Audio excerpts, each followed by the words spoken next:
It is time to talk about the very last companion of the hero, the undead sorceress lich, Gwedola Ashann. And it pains me to admit, but she is my greatest failure. My failure begins when the Demon Lord came up with a brilliant plan. Truly, it was like none other. He had tasked me and one other demon to capture Yara the Witch, the hero's mother figure. Once we had captured her, we were supposed to brainwash her and use her against the hero. However, we came across an issue. We were unable to capture her. It was of course the other demon's fault. I put the blame solely on them. If I had to do it alone, I would have never failed. But I digress. So, we failed. But we could not go back to the Lord empty-handed. It would have been our heads. Thus, we had to improvise. We could not capture her, but we did manage to get some of her blood. With that blood, we decided to try and clone her, make an exact copy to at least confuse the hero. We created roughly 100 different clones. All of them were simply bad. No matter what we did, the clones simply did not turn out correctly, all having some sort of birth defect.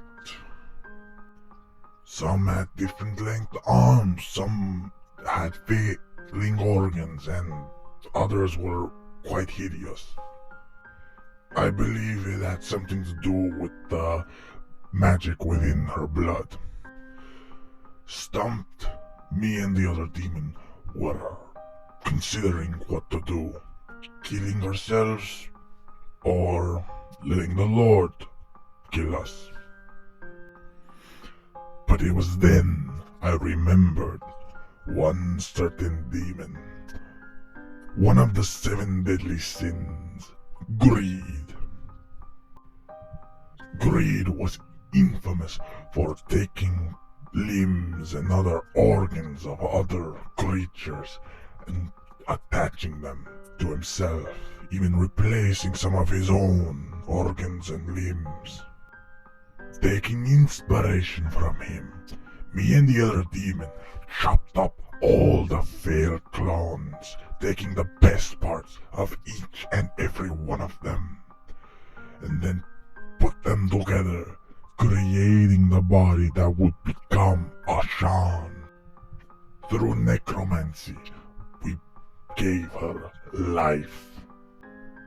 With Ashann now alive, me and the demon planned to send her out masquerading as Yara's true daughter, which she technically was.